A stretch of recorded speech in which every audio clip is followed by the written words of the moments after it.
Jerome Williams, a 35-year-old African-American patrol officer in Jackson, Mississippi, had always carried a quiet, heavy burden that shaped much of his life. From an early age, Jerome was known for being shy and introverted. He grew up in a modest household in the city, raised by hardworking parents who instilled in him the importance of honesty, diligence, and respect. His father was a carpenter, his hands calloused from years of labor, while his mother worked as a school cafeteria manager, always reminding Jerome to walk the straight and narrow path. Despite their best efforts to raise him with confidence and integrity, Jerome struggled with a deep, personal insecurity that took root during his childhood. From as early as he could remember, he had been teased by the other boys in his neighborhood. They called him Baby Jerome or, more cruelly, Little Man. The taunts were not about his height or build but were whispered and later shouted in the locker rooms at school, where comparisons among boys inevitably arose. Jerome had overheard the snickers, seen the pointing fingers, and felt the sting of humiliation as he became the target of ridicule over something deeply personal, his anatomy. The jeering cut deep, embedding itself into his psyche and shaping how he viewed himself as a man. The more they mocked him, the more Jerome withdrew into himself. He avoided swimming lessons and gym classes, always dreading the possibility of more public embarrassment. His childhood years were marked by a growing sense of inadequacy that he didn't dare share with anyone, not his parents, who would only offer vague reassurances, nor the teachers, who dismissed the teasing as harmless playground antics. By his teenage years, Jerome had become painfully self-conscious, especially around girls. He found it easier to avoid romantic pursuits altogether than to face the possibility of rejection or humiliation. The few crushes he harbored in high school went unspoken, buried under layers of anxiety. He would sit at his desk, watching the girls he admired from afar, silently berating himself for not being brave enough to even say hello. The taunts from childhood became an internal voice in his adult years, a relentless critic that questioned his worth as a man. He buried himself in his studies and later in his career, finding solace in rules and structure.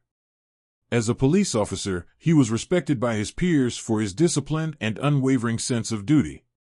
His uniform became a shield, giving him a sense of authority and purpose that he otherwise lacked in his personal life. Yet, beneath the badge and the stern demeanor lay a man haunted by doubts. It wasn't until he met Veronica, years later, that Jerome allowed himself to believe he could have more. She was unlike anyone he had ever imagined being with, confident, beautiful, and accustomed to a life of attention and luxury. Jerome couldn't quite fathom what she saw in him, but her interest in him felt like validation for all the years he had doubted himself. Her affection seemed to fill a void he had carried for so long, giving him a glimpse of what it felt like to be wanted. Still, Jerome's insecurities did not simply vanish. If anything, they transformed into a new form of torment, jealousy. His marriage to Veronica became both a dream and a source of anxiety. He was constantly questioning her loyalty, not because she gave him a reason to doubt her, but because he could never shake the fear that she might discover his flaws and decide he wasn't enough. His childhood nickname, Little Man, lingered in his mind, a painful echo of the past that now threatened to undermine the present. In their first year of marriage, Jerome's jealousy flared up in moments that might seem trivial to an outsider but felt monumental to him. One such instance occurred when their athletic and outgoing neighbor struck up a friendly conversation with Veronica on the porch. Jerome, watching from the living room, felt the familiar pang of inadequacy rise within him.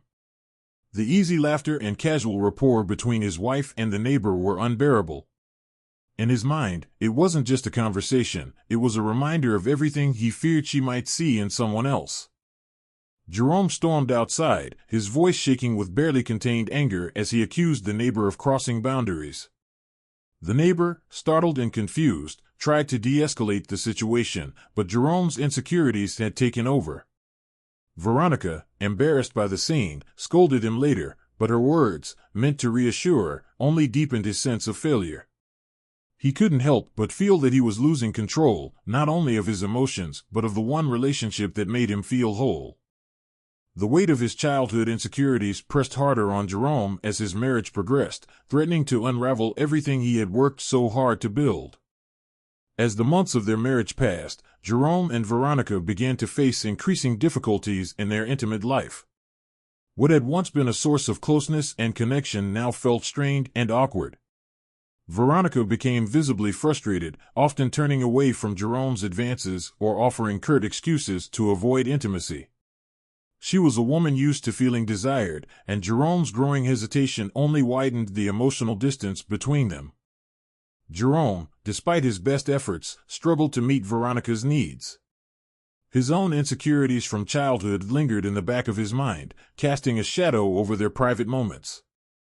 The pressure to prove himself as a husband weighed heavily on him, and every instance of perceived failure chipped away at his confidence.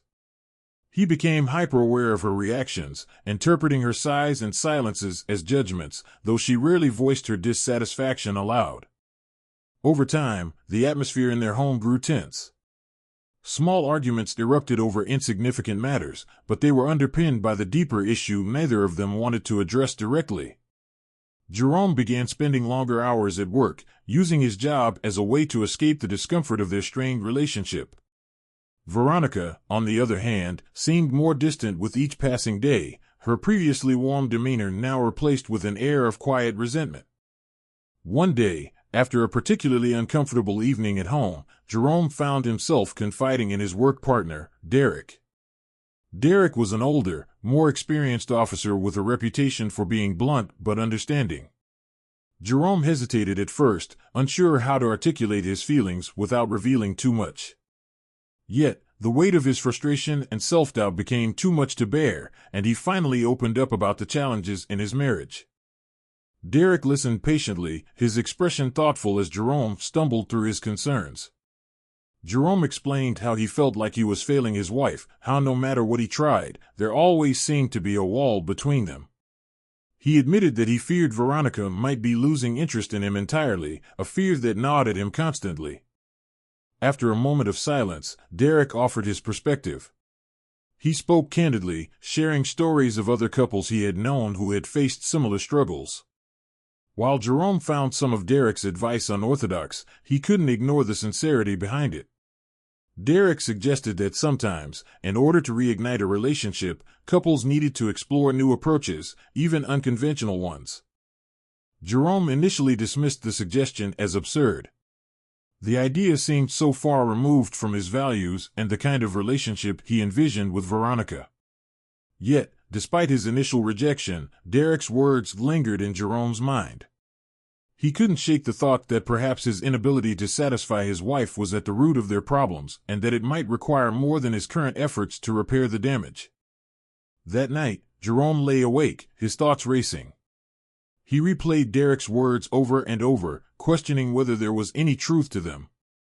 The more he tried to ignore the suggestion, the more it crept into his mind, intertwining with his fear of losing Veronica and his desperation to salvage their marriage. Though he didn't yet know what he would do, he felt the weight of the decision pressing down on him, threatening to change the course of their relationship forever. For several days, Jerome couldn't stop thinking about the conversation he'd had with Derek. The suggestion lingered in his mind, tugging at his thoughts like a persistent itch he couldn't scratch.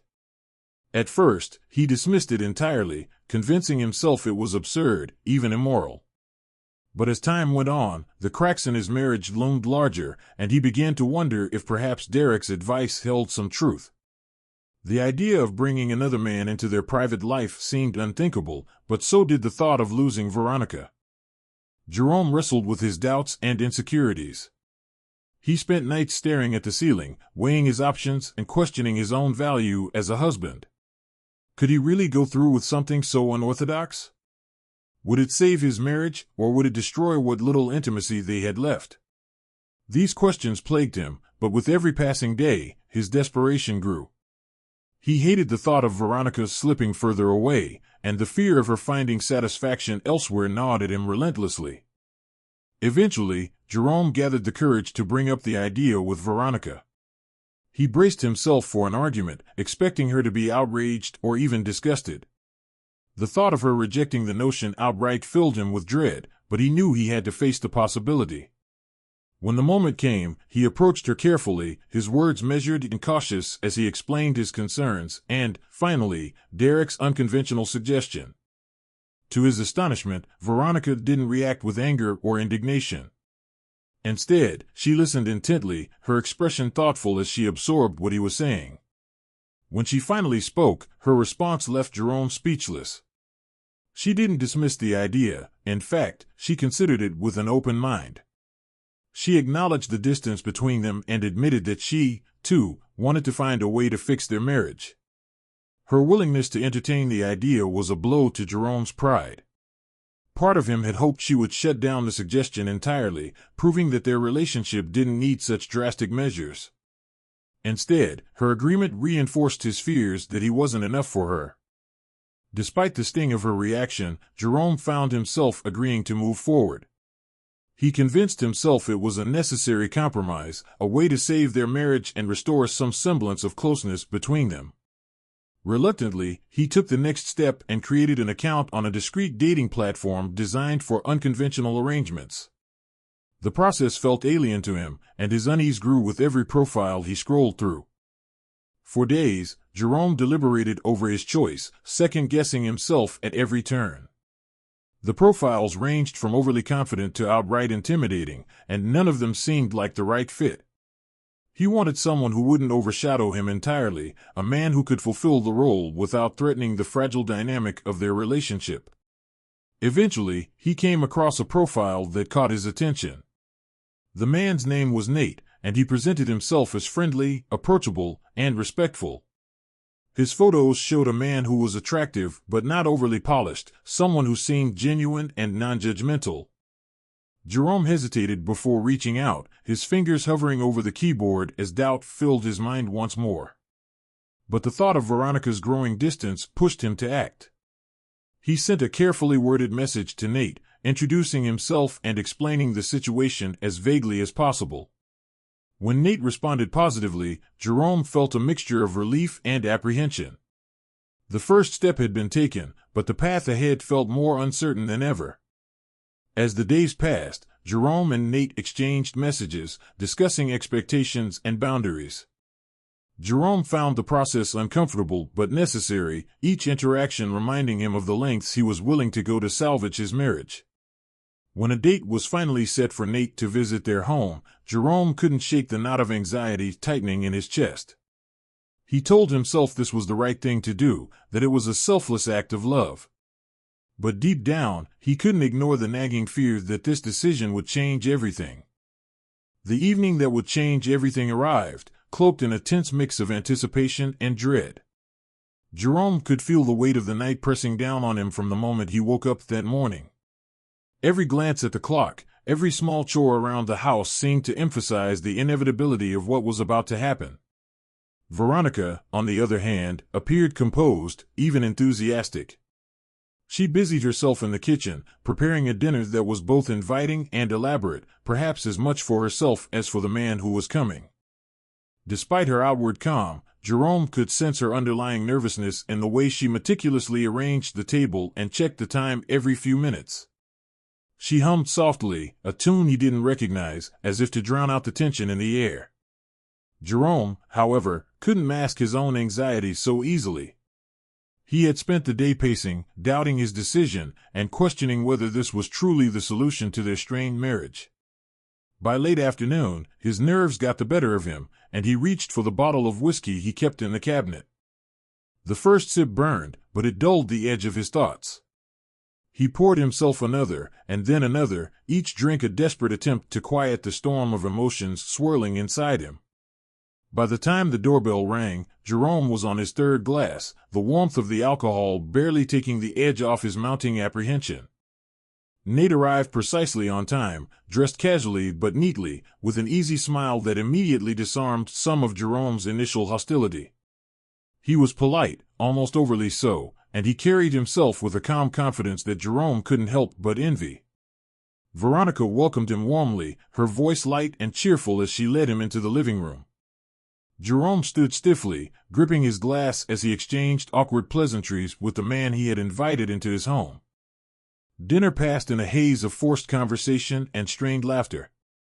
Veronica made an effort to keep the atmosphere lively, asking Nate about his interests and sharing anecdotes from her own life. Nate responded with charm and attentiveness, and for a moment, it almost felt like a normal evening with friends. But Jerome could feel the undercurrent of what was to come, the unspoken truth that hung heavy over the table.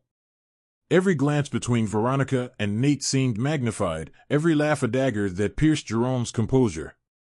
When dinner was finished, Veronica stood and suggested they move to the bedroom. Her voice was steady, but Jerome noticed a slight tremor in her hands as she collected the plates.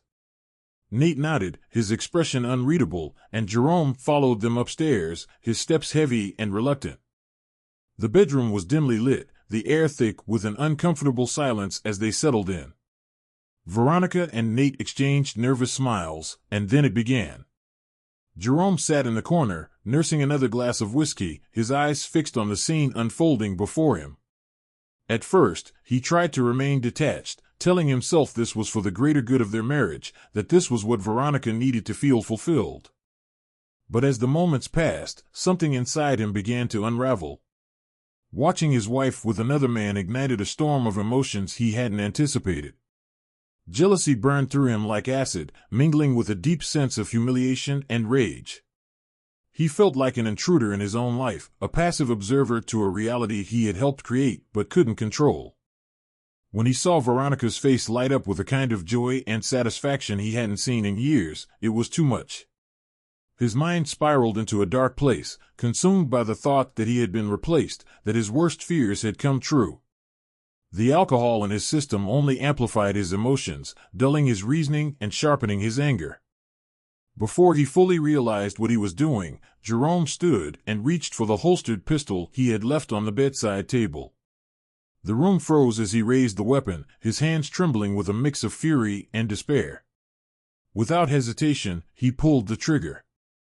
The gunshot shattered the stillness, and Nate fell to the floor, lifeless. Veronica screamed, her voice breaking through the haze of Jerome's rage. The reality of what he had done hit him like a tidal wave, but it was too late. The man who had been an unassuming guest in their home now lay dead at their feet, and the life Jerome had tried so hard to hold together was irreparably broken. Veronica's screams filled the room, a piercing sound that cut through the heavy silence following the gunshot. She collapsed onto the floor, trembling and sobbing uncontrollably, her hands clutching at her face as if trying to block out the horrific sight before her. Jerome stood frozen, the weight of what he had just done pressing down on him like a crushing force. His hand still gripped the pistol, trembling as adrenaline and fear coursed through his body. It took several moments for Jerome to regain some semblance of composure. The reality of the situation hit him in waves, each more unbearable than the last. Nate lay motionless on the floor, his eyes staring blankly at the ceiling. Blood pooled around him, seeping into the carpet and leaving a dark, unmistakable stain. Jerome's mind raced, trying to grasp the enormity of what he had done and what it meant for his future. Veronica's cries only added to his panic. She was inconsolable, her words coming out in broken, frantic fragments that Jerome could barely understand. He knelt beside her, his voice shaking as he tried to calm her down, but his efforts were in vain. She was beyond reason, consumed by shock and terror. Jerome knew he had to act quickly. Every second that passed increased the likelihood of someone hearing the commotion or, worse, discovering what had happened. He forced himself to think logically, suppressing the overwhelming emotions threatening to paralyze him. With a deep breath, he made a decision: he would dispose of Nate's body and do everything in his power to cover up the crime. Under the cover of darkness, Jerome moved with a grim determination. He wrapped Nate's lifeless body in a sheet, the task both physically and emotionally excruciating. Veronica watched in stunned silence, her tears still streaming as she hugged her knees to her chest. Jerome avoided looking at her, unable to face the mix of fear and betrayal in her eyes. Carrying the body out to his car, Jerome was acutely aware of every sound: the creak of the floorboards, the rustle of fabric, the click of the trunk as he opened it. He placed Nate's body in the trunk and closed it carefully, glancing around the quiet street to ensure no one was watching. The suburban neighborhood, usually a place of comfort and security, now felt suffocating and sinister. Jerome drove for hours, his hands gripping the steering wheel tightly as he navigated the back roads outside of Jackson. His mind was a blur of frantic thoughts, alternating between fear of being caught and a desperate hope that he could somehow erase what had happened. Eventually, he found a remote, wooded area where he hastily buried Nate's body, the physical labor draining what little energy he had left. When he returned home, the house felt eerily quiet. Veronica was still sitting in the same spot, her expression vacant as if she had retreated into herself. Jerome sat across from her, his head in his hands, unable to find the words to address the enormity of what they had just experienced. The following morning, however, their fragile silence was shattered. Nate's wife reported him missing, explaining to the police that he had gone out the previous evening for a work-related meeting and never returned. The police immediately launched an investigation, retracing Nate's steps and gathering information about his final known whereabouts. Despite Jerome's attempts to clean the scene and cover his tracks, the evidence against him quickly mounted. Bloodstains in the trunk of his car, even after his attempts to scrub them away, provided an undeniable link. Surveillance cameras from nearby streets captured images of Jerome's car leaving the neighborhood late at night. Witnesses, including a neighbor who had seen Nate arriving at the house, added to the growing list of clues. Jerome's colleagues, trained to detect deception, noticed his nervous behavior almost immediately. The once respected officer now found himself on the other side of the law, struggling to maintain his composure as the investigation closed in around him. The final blow came when the police confronted him with the overwhelming evidence. Jerome was arrested at the precinct, his colleagues watching in stunned disbelief as he was led away in handcuffs. The weight of his actions, the irrevocable decisions he had made, now bore down on him fully. There was no escaping the consequences, and Jerome knew that his life as he had known it was over. In the courtroom, Jerome sat silently at the defendant's table, his face drawn and pale. The trial had been swift, the evidence against him overwhelming, and the outcome inevitable. When his time to testify came, Jerome stood before the judge and jury, his voice steadied but tinged with resignation. He admitted to what he had done, explaining that his actions were driven by a storm of emotions he could no longer control. He spoke of his jealousy, his insecurities, and the crushing realization that his marriage was slipping away from him. His honesty was stark, but it did little to sway the court. The prosecution painted Jerome as a man who let his anger and possessiveness spiral into a violent act. They described how he had taken another man's life in cold blood, not out of self-defense, but out of a desperate need to assert control.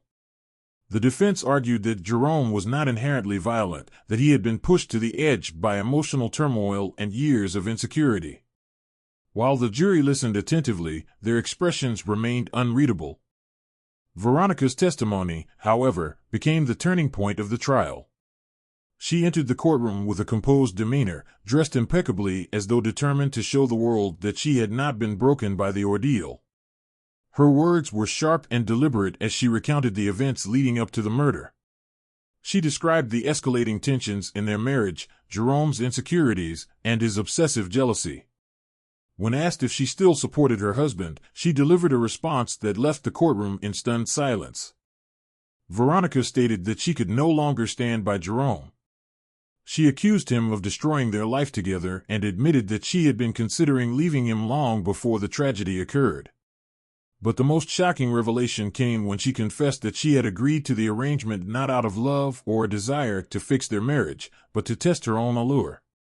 She revealed that she had wanted to see if she was still desirable to other men, and Jerome's suggestion had provided her with the opportunity to satisfy that curiosity. Her admission struck the courtroom like a thunderclap, leaving even the judge momentarily speechless. Jerome listened to her words in disbelief, the weight of her confession crushing what little hope he had left. He had thought he was fighting to save their marriage, but now he realized that Veronica had never truly believed in their union. The realization deepened his sense of failure, but it also brought a strange sense of clarity. He understood, perhaps for the first time, that his attempts to hold on to Veronica had been doomed from the start.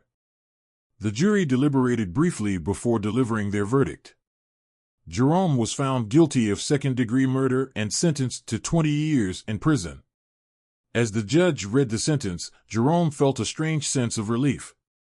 The chaos of his life was over, and he no longer had to carry the burden of trying to salvage something that was beyond saving. In prison, Jerome began to reflect on the choices that had led him to this point. He spent hours in his cell writing in a notebook, chronicling his life, his mistakes, and the lessons he had learned. He poured his pain and regret onto the pages, hoping that his story might serve as a warning to others. He wrote about the dangers of insecurity, the destructive power of jealousy, and the importance of honest communication in relationships. Over time, his writing became a form of therapy, a way to make sense of the tragedy he had caused. Veronica, meanwhile, moved on quickly. She left Jackson and started a new life in another city, shedding the remnants of her past like an old skin. Outwardly, she appeared to thrive, resuming her social life and surrounding herself with new friends and opportunities. Yet, no matter how far she distanced herself from the events of that fateful night, the memories lingered.